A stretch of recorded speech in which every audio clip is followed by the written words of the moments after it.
நீதிமொழிகள் 4ஆம் அதிகாரம். பிள்ளைகளே, நீங்கள் தகப்பன் போதகத்தை கேட்டு புத்தியை அடையும்படி கவனியுங்கள். நான் உங்களுக்கு நற்போதகத்தை தருகிறேன், என் உபதேசத்தை விடாதிருங்கள். நான் என் தகப்பனுக்கு பிரியமான குமாரனும் என் தாய்க்கு மிகவும் அருமையான ஒரே பிள்ளையும் ஆனவன். அவர் எனக்கு போதித்து சொன்னது, உன் இருதயம் என் வார்த்தைகளை காத்து கொள்ள கடவது, என் கட்டளைகளை கைக்கொள், அப்பொழுது பிழைப்பாய். ஞானத்தை சம்பாதி, புத்தியையும் சம்பாதி. என் வாயின் வார்த்தைகளை மறவாமலும் விட்டு விலகாமலும் இரு. அதை விடாதே, அது உன்னை தற்காக்கும். அதின்மேல் பிரியமாயிரு, அது உன்னை காத்துக்கொள்ளும். ஞானமே முக்கியம், ஞானத்தை சம்பாதி. எண்ணத்தை சம்பாதித்தாலும் புத்தியை சம்பாதித்துக்கொள்.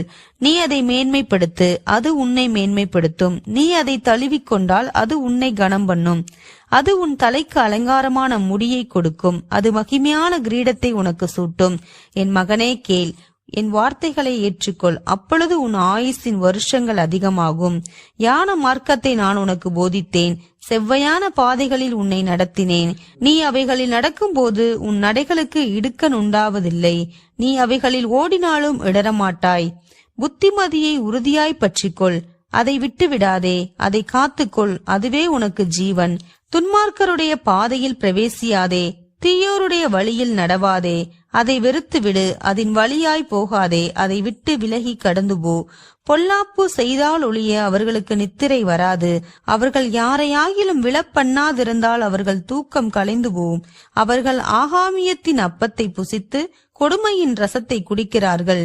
நீதிமான்களுடைய பாதை நடுப்பகல் வரைக்கும் அதிகமாய் பிரகாசிக்கிற சூரிய பிரகாசம் போலிருக்கும். துன்மார்க்கனுடைய பாதையோ காரிருளை போலிருக்கும். தாங்கள் இடறுவது இன்னது என்று அறியார்கள்.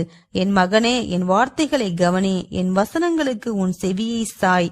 அவைகள் உன் கண்களை விட்டு பிரியாதிருப்பதாக. அவைகளை உன் இருதயத்திற்குள்ளே காத்துக்கொள். அவைகளை கண்டுபிடிக்கிறவர்களுக்கு அவைகள் ஜீவனும் அவர்கள் உடலுக்கெல்லாம் ஆரோக்கியமாம். எல்லா காவலோடும் உன் இருதயத்தை காத்துக்கொள், அதனிடத்தினின்று ஜீவ ஊற்று புறப்படும். உதடுகளின் மாறுபாட்டை உனக்கு தூரப்படுத்து. உன் கண்கள் நேராய் நோக்க கடவது, உன் கண்ணிமைகள் உனக்கு முன்னே செவ்வையாய் பார்க்க கடவது. உன் கால் நடையை சீர்தூக்கிப்பார், உன் வழிகளெல்லாம் நிலைவரப்பட்டிருப்பதாக. வலதுபுறமாவது இடதுபுறமாவது சாயாதே, உன் காலை தீமைக்கு விலக்குவாயாக.